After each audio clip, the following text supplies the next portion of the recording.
አረብ ሀገር ብዙ ጊዜ እየለፋችሁ እየደከማችሁ ግን የገንዘብ ጣዕምና የገንዘብ አያያዝ ያልገባችሁ እህቶቼ ዛሬ ከልብ የመነጨ ምክሬ ልምከራችሁ። ይሄ ቪዲዮ ለብዙ እህቶቻችሁ እንዲደርስ ላይክ እና ሼር ሰብስክራይብ አድርጉት ማለት ነው ውዶቼ። ወላሂ እውነቴን ነው። በጣም በርካታ እህቶች ብር እንዴት እየሰሩ እየደከሙ እየለፉ ብር መያዝ የሆነ ቁም ነገር ይዘው ወደ ቁም ነገር መድረስ የሆነ ነገር ለራሳቸው ማድረግ የተሳናቸው እህቶች እንዴት ላድርግ ቀን በቀን የአረብ ሀገር ህይወት ሲኦል የመሰለ የሆነባቸው እህቶች አሉና ይሄ ቪዲዮ እስከ መጨረሻው አዳምጡት ማለት ነው።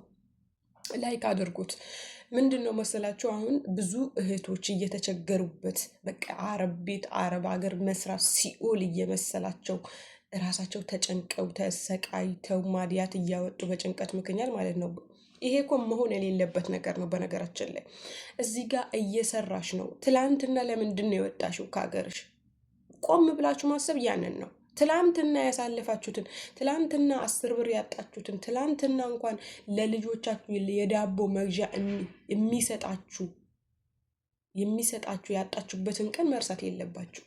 ልክ ከዛ ሀገር ስትወጡ ጭንቅላታችሁ ይረሳዋል፣ ሪሙቭ ያደርገዋል የድሮውን ችግር ማለት ነው። ምናልባት ትላንትና እኮ ልጅሽ እየተራበ የሰው ፊት ገርፎሽ ሊሆን ይችላል። የገዛ ቤተሰቦችሽ ፊት ገርፎሽ ሊሆን ይችላል። ገባሽ? የገዛ ጎረቤቶችሽ ልጅሽ ጥሩ ምግብ መብላት እያለበት ትላንትና መብላት አልቻለም ሊሆን ይችላል። ያ ነገር አትርሱት ጋይስ። እዚህ ስትመጡ አትርሱት። ትላንትና ወጣቷ እህቴስ ገና 18 ዓመት ያልሞላቷ እህቴስ ገና አረብ ሀገር መጀመሪያ የመጣችዋ እህቴስ ለምንድን ነው የወጣሽው? ምግብ አጥተሽ ነው አይደለም። ቤተሰቦችሽን ከሌሎች ሰዎች የበታች ሆነው ስለታዩሽ፣ አንቺ ከሌሎች ጓደኞችሽ ስላነስሽ ነው አረብ ሀገር የመጣሽው። ስለዚህ ያ ነገር መርሳት የለባችሁም። እዚህ ሀገር ላይ ስትሰሩ ገንዘባችሁ ለምንና ለምን ማውጣት እንዳለባችሁ ማወቅ አለባችሁ። ገና እዚህ ስትመጡ የማይረባ የቡድቱ ማዕት ትሰበስባላችሁ። ገና እዚህ ስትመጡ የሰው ሱቅ ታሞቃላችሁ። የማትለብሱትን ልብስ ለመታየት ሰው ገዛች አገዘች እንድትባሉ ትገዛላችሁ። ሻንጣችሁ ቢታይ የሽፎን ማዕት ነው። አንድ ሽፎን በቀላሉ ከነ ድራይቨሪ 175 ድራም ነው አይደለ? 75 ድራም ኦርድ 175 ሪያል ነው። ያ ስንት ነው? በየጊዜ ነው የምትገዙት።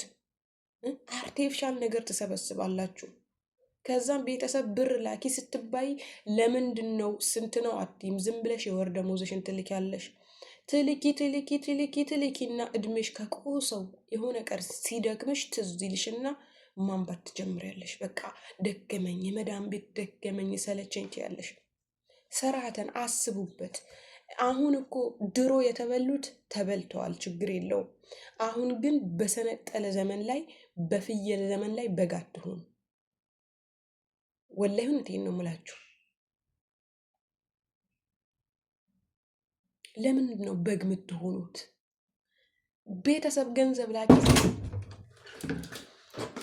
ቤተሰብ ገንዘብ ላኪ ሲልሽ ለምንድን ነው ምልከው ገንዘብ ስንት ነው ማለት መቻል አለብሽ። ዝም ብለሽ አዎ የቤተሰብ መርዳት ግዴታ አለብን። ግዴታ ያለብን ግን በመጠኑ ነው። ከልክ ያለፈ እርዳታ አይደለም መርዳት ያለብን። ትላንትና እኛ እያለን እኮ እየኖሩ ነበር እነሱ አይደለም። ዛሬ ምን ተፈጠረ? ዛሬ ምን የተለየ ነገር አለ? አንቺ እኮ እዚህ ጋር እየለፋሽ እየደከምሽ ያለሽ የሰው ቤት እኮ ነው ተመቻችቶልሽ፣ ወይም ደግሞ ሀብታም ባል አግብተሽ ወይም የሆነ ህይወትሽ ተለውጦ እኮ አይደለም። የሰው ቤት ሽንት ቤት እያጠብሽ ነው ገንዘቡን የምታመጪው። ብዙዎቻችሁ ሳታውቁ ቤተሰቦቻችሁን ለማኝ ጠባቂ አድርጋችኋል። ወላሂ እውነቴን ነው። ጠባቂ ለማኝ አድርጋችኋል ሳታውቁ ማለት ነው። ነገ አንቺ የሆነ ነገር ሆነሽ በአረብ ሀገር እያለሽ ለራስሽ አንድም ብር ሳትቆጥቢ ለነሱ ብቻ ስትለፊ ወይ እነሱን አይጠቅማቸውም እኮ የምትሰጫቸው ብር። ወላሂ 40 ሺህ ብር በወር ብትልኩላቸው ምንም አያደርግላቸውም ለነሱ። ግን ስንት ነው የሚያስፈልገው? ብር ስጭኝ ስትባይ ስንት ነው? ለምንድን ነው? ሁሉም ትላንትና ሰርቶን እንደሚኖር ሁሉ መኖር አለበት። ትላንትና እነሱ አብቃቅጠው እንደሚኖሩ ሁሉ ማብቃቃት መቻል አለባቸው። አላማችሁን መርሳት የለባችሁም። እናንተ ያሳባችሁትን አስባችሁ የመጣችሁት ነገር ማሳካት ትችላላችሁ። ብዙ ጊዜ የምናስበው ሌላ ነው የሚሆነው ሌላ ነው ይላሉ ብዙ ሰው አረብ ሀገር ከመጡ በኋላ። ለምንድን ነው የሚሆነው? እነሱ ሂሳብ ስለማይሰሩ ነው። የሚሰሩት እና የሚያገኙት የሚያወጡት ሂሳብ ስለማይሰሩ ነው። ገባችሁ? ትላንትና እኮ 5 ሳንቲም ሳትሰጫቸው ቤተሰቦችሽ እንኳን ራሳቸውን አንቺን እያስተዳደሩ ነበር። አንቺን ብትቸገሪ ኢትዮጵያ ብትሆን ይረዱሻል፣ ባላቸው ነገር ማለት ነው። የሰው ልጅ ባለው ተብቃቅቶ መኖር ነው ያለበት። አንቺ ነገ እዚህ ሀገር ለፍተሽ እዚህ ሀገር ስትኖሩ ብዙ ነገራቸው የሚበረዘው ብዙ ነገር፣ ሙቀት አይነካችሁም፣ ሙከየፍ ይከፈታል። በቪላ ቤት ነው የምትኖሩት። ሰው ቤትም ቢሆን ብዙ ነገር ነው የምታዩት። አይምሯችሁ ሪከርድ የሚያደርገው እዚህ ሀገር ቪላ ቤት፣ ሙቀት ሲሆን ሙከየፍ፣ ብርድ ሲሆን ደፋ የሚያሞቃችሁ ነገር፣ የምትበሉትም ነገር ቢሆን ሪከርድ ያደርገዋል አይምሯችሁ ማለት ነው።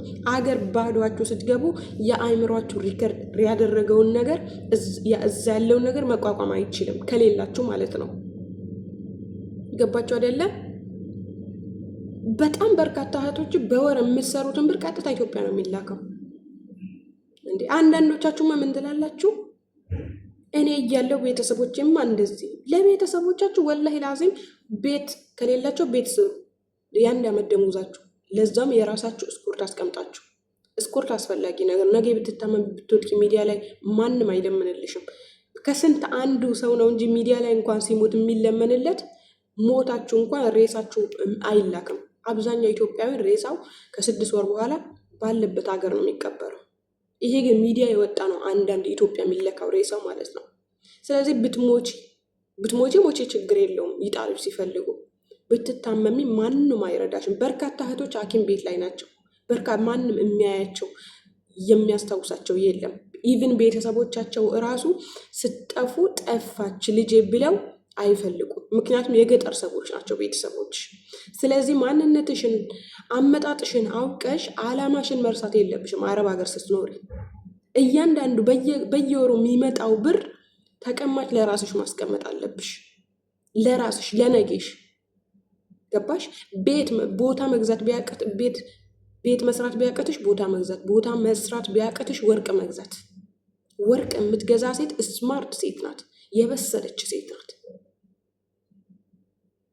አግጪበት፣ ሲቸግርሽ ትሸጨዋለሽ። ወላሂ እውነቴን ነው የምላችሁ። አትሞኙ፣ አትፎገሩ እህቶቼ። ቤተሰብ እርዱ አትርዱ አይደለም፣ ግን በመጠኑ። ምንድን ነው የሚያስፈልጋቸው ቤተሰቦቻችሁ?